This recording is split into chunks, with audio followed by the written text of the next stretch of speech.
महागौरी, गौरी का अर्थ होता है गाय। तो ये जो गाय है इसके अंदर पूरा विश्व समाया है। सभी तरह के देव, रश्मियां यानी उनकी देवियां, के महाभूत यानी भूमि गगन वायु अग्नि नीर, जिनको भगवान कहते संक्षिप्त में, सभी तरह के भूत यानी जितने भी तरह के जीव हैं, ये सारे जीवों का बीज इसके अंदर समाया हुआ है। हमारे ब्रह्मांड में पता नहीं कितने अरबों खरबों गैलेक्सियां और तारे हैं कि ये विश्व में, हमारा ब्रह्मांड में, हमारी जो है आकाशगंगा में, हमारा सौर मंडल में, हमारी धरती, और धरती में एक जो है जीव विचरित कर रही है गाय। ये इस विश्व की बीज है। और बीज हर पेड़ के लिए बहुत महत्वपूर्ण होता है। जैसे पेड़ का जीवन हो गया तो बीज उसमें आना ही है, तो वैसे इस विश्व का जब जीवन संपूर्ण हो रहा है तो उसका बीज कहीं ना कहीं फलना था। ये बीज हमारी धरती में फली, ये हमारा सौभाग्य है। और ये बीज हमारे भारतवर्ष में फला, फिर ये बीज हमारे गांव में और हमारे घर में है, और घर के आंगन में ये बीज है, ये हमारा सौभाग्य है। तो परम सौभाग्यशाली हैं आप कि आपके घर में गाय है, और उस गाय की सेवा करके पूरे विश्व की सभी जितने अणु हैं, जीवाणु हैं, जितने जीव हैं, देव हैं, उनकी सेवा कर पाने में आप सक्षम हो रहे हो। बोलते गाओ विश्वस्य मातरः, गाय विश्व की माता है। इसलिए माता है क्योंकि ये जो बीज है इससे वापस सब कुछ खड़ा हो जाएगा, इसलिए इसको माता की संज्ञा हमारे पूर्वजों ने दी और वेदों ने दी है। गाओ विश्वस्य मातरः वेदों ने कहा है। प्रकृति एक कोशिका से जन्म ली है, और कोशिकाएं स्वतंत्र होती है, ठीक है, भोजन ग्रहण करने में, प्रजनन करने में, उत्सर्जन करने में, ये स्वतंत्र होती है, संपूर्ण है, जीवन होता है इसमें। तो एक कोशिका, और कोशिका प्रजनन कैसे करती है? एक का दो होती है। कोशिका का कार्य क्या है?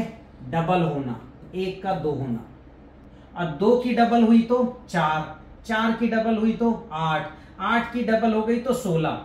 अब ये 16 जो है ये हमने अंक माना है कि 16 को हमने ऐसा लिखना है। बाकी प्रकृति में अंक जो है 9 ही है, 16 कोई अंक नहीं, ये हमारा मान है कि इसको हम 16 लिख रहे हैं। प्रकृति में कितनी ऊर्जा है? 9 ही ऊर्जा है, तो यहाँ 16 ऊर्जा नहीं होंगी, ये मान है। तो इस मान को हमको मूलांक निकालना पड़ेगा कि भाई इसका 16 का मूलांक क्या है। तो 16 का मूलांक देखेंगे, 1 और धन 6 करेंगे तो निकलेगा 7। तो मूलांक को डिजिटल रूट भी कहा जाता है, डिजिटल रूट। कंप्यूटर इसी रूट से जो है काम करता है, वो मूलांक निकालता है और फिर उसके बाद जो है उसकी गणना आगे बढ़ती है।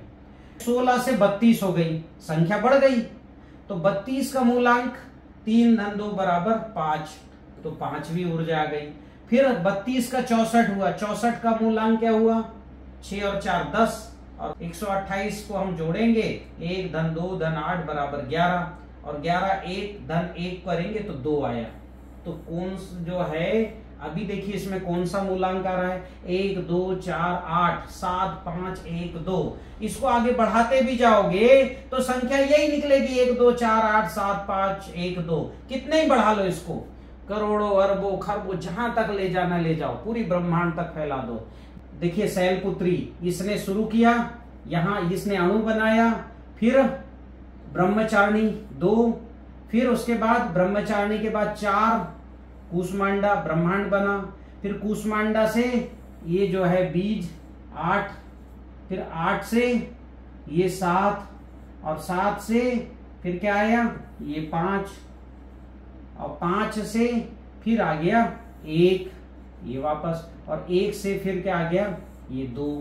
तो ये क्रम शुरू, 1 2 4 8 7 5 1, ये क्रम जो है शुरू हो गया।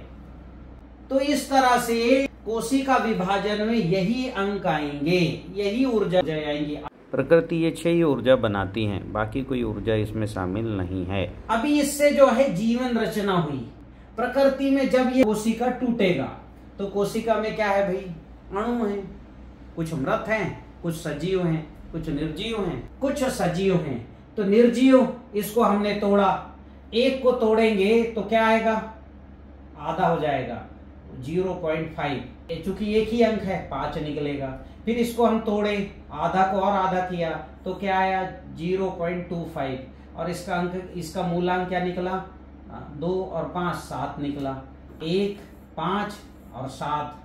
अभी इसको और आधा किया, 0.25 को आधा किया तो 0.125। इन तीनों को जोड़ देंगे, 1 धन 2 धन 5 बराबर 8। फिर और इसको जो है हमने 0.125 को तोड़ेंगे तो 0.625 आया। तो यहाँ इसका मूलांक क्या हुआ? 6 धन 2 धन 5 बराबर 13। और 13 का फिर मूलांक निकालेंगे, 1 धन 3 बराबर 4। ऐसे इसको और आधा करेंगे तो मूलांक निकल आया 2। इसको और आधा करेंगे, इसको और तोड़ेंगे तो मूलांक निकल आया 1। तो अभी आप देखिए इसको कितने आप तोड़ते जाओ, 1 5 7 8 4 2 1। इसको तोड़ते जितने ही जाओ, अब संख्या ऐसे ही बढ़ेगी। 1 आ गया, अब अगला तोड़ोगे तो 5 आएगा, फिर और तोड़ोगे, आधा करोगे उसको तो 7 आएगा। जितना इस संख्या को तोड़ते जाओगे आधा क्रम यही आएगा। तो इसमें भी देखिए, इसमें भी ऊर्जा है। 1 से 5 आया और 5 से क्या हुआ? 7 आया और 7 से क्या हुआ? 8 आया और 8 से क्या हुआ? 4 आया और 4 से फिर क्या हुआ? 2 आया और 2 से पुनः 1 में आ गया। तो देखिए यहीं से शुरू हुआ था, यहां से आगे बढ़ी दुनिया तो ब्रह्मांड बनता चला गया, मतलब जीव बने, ब्रह्मांड के जीव, जीवाणु आए, फिर जीव आए, फिर बड़े बड़े जीव आने लग गए, व्हेल मछली तक आ गई। और जब ये जो है टूटना शुरू हुआ, एक से कोशिका के टूटने पर 1 के बाद 5 आता है, मतलब प्राण ऊर्जा निकलेगी। तो कोशिका के टूटते ही 5वीं ऊर्जा प्राण ऊर्जा निकलेगी। फिर प्राण ऊर्जा कालरात्रि ऊर्जा में समा जाएगी, 7वीं ऊर्जा, और 7वीं ऊर्जा 8वीं ऊर्जा में समा जाती, यानी गाय की पूंछ से वैतरणी पार लगाने की हमारी कहानी जो है पूर्वजों की, वो सही थी। 8वीं ऊर्जा 4थी ऊर्जा के अंदर रहती, यानी कुष्मांडा, पूरा ब्रह्मांड कुष्मांडा ऊर्जा के अंदर है। फिर कुष्मांडा ऊर्जा गुरुत्वाकर्षण यानी दूसरी ऊर्जा पर टिकी है, और दूसरी ऊर्जा पहली ऊर्जा यानी शैलपुत्री पर टिकी है। तो जहां से प्रकृति शुरू हुई थी वापस वहीं आ गई। 1 से टूटा 5 आया, यानी प्राण। ये 5वां क्या है? प्राण ऊर्जा, स्कंद माता। प्राण के बाद ये ब्लैक एनर्जी में कन्वर्ट हो गई। ब्लैक एनर्जी यानी वही सूक्ष्म ऊर्जा। फिर ये बीज में कन्वर्ट हो गया, सूक्ष्म बीज महागौरी। फिर ये महागौरी से जो है फिर ये ब्रह्मांड में उसका अस्तित्व समा गया, ब्रह्मांड के अंदर है। और ब्रह्मांड में ये जो है गुरुत्वाकर्षण बल के रूप में दूसरी ये फिर और टूटा तो गुरुत्वाकर्षण बल, और टूटा तो फिर ये वापस यहीं आ गया, शैलपुत्री में जुड़ गया। तो अभी देखिए जीवन की शुरुआत हुई तो 1 2 4 8 7 5 1 ऐसा, और जब अणु बना तो 1 5 7 8 4 2 और 1 इस तरह से। तो आदि इधर की ऊर्जा जो यहाँ की ऊर्जा है, इधर अणु बनाने वाली ऊर्जा है और इधर जीवाणु बनाने वाली ऊर्जा है। ये 3 एक्सटेंशन है ये, क्योंकि देखो ये जो 3 है, 3 ये जो है एक्सटेंशन है, ये बढ़ती जा रही है, एक्सटेंशन की ओर, प्रसार की ऊर्जा है। और ये इंटरनल अंदर प्राण उत्पन्न करने वाली, अंदर केंद्र की ओर जाने वाली ऊर्जा है। तो ये अंदर की ओर जा रही है, मतलब छोटी हो रही है इकाई। ये देखो यहाँ इकाई छोटी हो रही है ना, तो ये अंदर जाने वाली ऊर्जा है, केंद्र की ओर यात्रा कर रही है, और ये बाहर की ओर यात्रा कर रही है। और ये आप देखिए भैया कि ये जो है इसमें 3 6 और 9 कहीं नहीं है। इसमें मूलांक में कहीं 3 है क्या, 6 है क्या? नहीं है। ये अंतर संबंध, ये जो है ये कमांडिंग ऊर्जा है, ये कमांड कर रही है। जैसे जैसे दुनिया बढ़ रही है कमांड कर रही है, ठीक है। बढ़ती हुई दुनिया का कमांडर जो है ये कौन है? 3 है। चंद्र घंटा। और घटती हुई दुनिया का 6 है, कात्यायनी ऊर्जा। और ये दोनों को कौन कंट्रोल कर रही है? यहाँ से सिद्धिदात्री ऊर्जा। जब हम 9वीं ऊर्जा पर चर्चा करेंगे तो मैं इनके संबंध बनाऊंगा कि कैसे ये कमांड कर रही है। अभी तो ये मानिए कि ऊर्जाओं ने घटते क्रम में अणु और बढ़ते क्रम में जीवाणु बना दिया, और जीवाणु से जीव बनने लग गए। अब महागौरी ऊर्जा जो बीज है जिससे पूरा विश्व बना, उसकी साधना हम कैसे करेंगे? महागौरी यानी मैंने क्या बताया, महागौरी यानी गाय, और गाय यानी माता। तो माता की सेवा करो, अपने आप आपको सिद्धि मिलेगी, अपने आप आपको जो है उसका फल मिलेगा। ठीक है, माता की सेवा ही साधना है। और माता यानी गाय, गाय की सेवा क्या है भाई? यम, उसका भोजन दो, क्या है? घास। और नियम क्या है? हरा घास, है ना। मीठे मीठे गन्ना दो, और मीठे मीठे जितने घास है वो दो गाय को।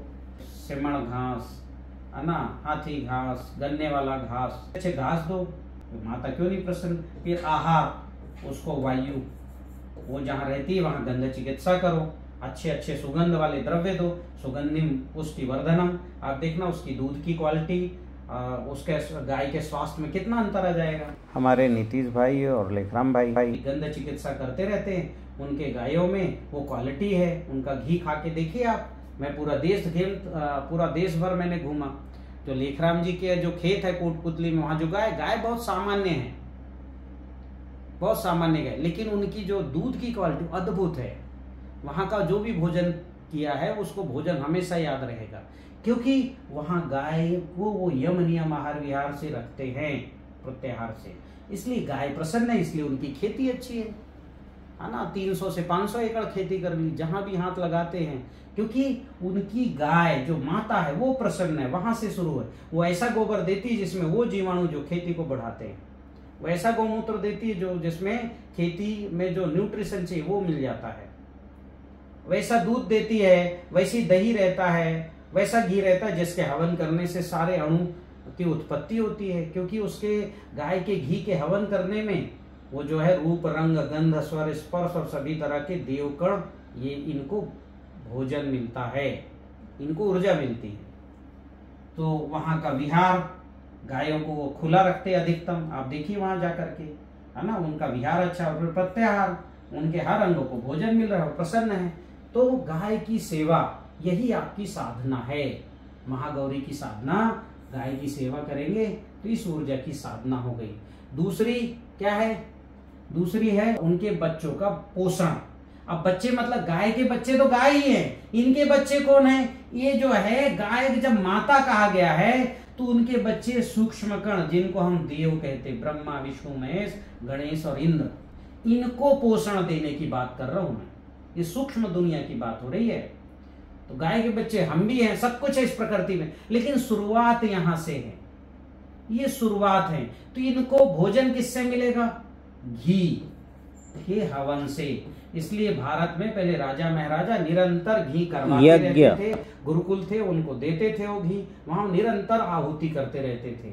और जब अग्निहोत्र में घी की हम आहुति करते हैं तो उससे ये ऊर्जाएं प्रकट होती हुई हमें महसूस होती हैं और स्वास्थ्य ठीक होता है। तो इसलिए जहां पर यज्ञ का निरंतर यज्ञ का हवन होता है और जिनका खान पान नियम थोड़ा अच्छा है, उनके घर में कभी बीमारी आती नहीं। और अभी तो मोहनजोदाड़ो में भी आया है कि वहां हर घर में यज्ञ वेदी था। तो हमारे जो बुजुर्ग, हमारे जो पूर्वज हैं, ऋषि मुनि, वो जानते थे कि घी जो है वो सूक्ष्म दुनिया का भोजन है, इसलिए घी का हवन करते रहते थे निरंतर। अब ये हवन करोगे आप तो और क्या होगा? पंच महाभूतों की 3 मात्राएं निकलेंगी। रूप यानी अग्निहोत्र भस्म, रंग अग्निहोत्र से 7 रंग निकलते, गंध अच्छी सुगंध निकलती, स्वर और स्पर्श, है ना। पानी में ये भस्म डालोगे तो पूरा पानी जो है रूप से भूमि तत्व कंप्लीट होगा, रंग से गगन तत्व, गंध से वायु तत्व, स्वर से अग्नि तत्व और स्पर्श, ये जो है भस्म को आप पानी में डालोगे, जो हमारे पूर्वज करते थे। यज्ञ भस्म को गंगा जी में, नर्मदा जी में सम्मान से डालते थे और उससे पानी शुद्ध होता है। आज के विज्ञान में भी सिद्ध हो गया है, मैंने भी ये प्रयोग किया है। गटर का पानी 1 लीटर ले आइए प्लास्टिक के बोतल में और उसमें अग्निहोत्र भस्म या ऊर्जा जल डाल दीजिए आप, आधा कप। आप देखिए पूरा पानी रात भर में बैठ जाएगा, नीचे पतली सी काई रहेगी। जो काला काला गटर का जो काला पूरा है ना, जो दुर्गंध आता है, उसकी गंध भी खत्म हो जाएगी और वो पूरा नीचे बैठ जाएगा। पतला सा एक जो है नीचे दिखेगा कि वो जो है काला सा दिख रहा है। पूरा पानी बिल्कुल साफ हो जाएगा केवल अग्निहोत्र भस्म डालने से। और फिटकरी डाल देंगे तो उसके अंदर के जो कीटाणु वो भी मर जाएंगे। तो क्या है कि ये स्पर्श की ऊर्जा है। तो इस तरह से महाभूत यानी भगवान, भूमि, गा से गगन, वा से वायु, आ से अग्नि और ना से नीर, भगवान, ये 5 महाभूतों की भगवान की तन्मात्राएं मिल जाएंगी और जो सूक्ष्म कण है देव उनको ऊर्जा मिल जाएगा। तो ये जो है गाय की जो बच्चे हैं ये देव और जो है महाभूत हैं, इनको भोजन दो और गाय की सेवा करो, बस आपकी साधना कंप्लीट हो गई। गाय स्वस्थ रहेगी तो उससे जो निकलेगा दूध दही घी पंचगव्य, पंचगव्य आपका जो है इसका खेती में स्प्रे करो, जमीन में डालो, इससे स्नान करो, कुछ मात्रा में कुछ औषधियां भी इसकी बनती है वो बनाओ। जो बीमारी हमारे शरीर में जितने अणु और जीवाणुओं की कमी उसकी पूर्ति हो जाएगी, क्योंकि गाय के पंचगव्य में मैंने कल के वीडियो में बताया अणु भी हैं और जीवाणु भी हैं। तो औषधि भी हो गई और न्यूट्रिशन भी हो गया और जीवाणु भी हो गए, तो जो है अणु जीवाणु औषधि सब कुछ है। गाय की सेवा करेंगे हम तो स्वास्थ्य मिलेगा, सुख मिलेगी, समृद्धि, खेती अच्छी होगी, संस्कार आएंगे और सम्मान मिलेगा, समाज में प्रतिष्ठा मिलेगा। जीवन में यही तो सब सुख है। पहला सुख निरोगी काया, ये मिलेगा आपको पंचगव्य से। इसलिए गाय की आप सेवा करें और जो है उसी से आपको पूरी सुख और शांति मिलना है।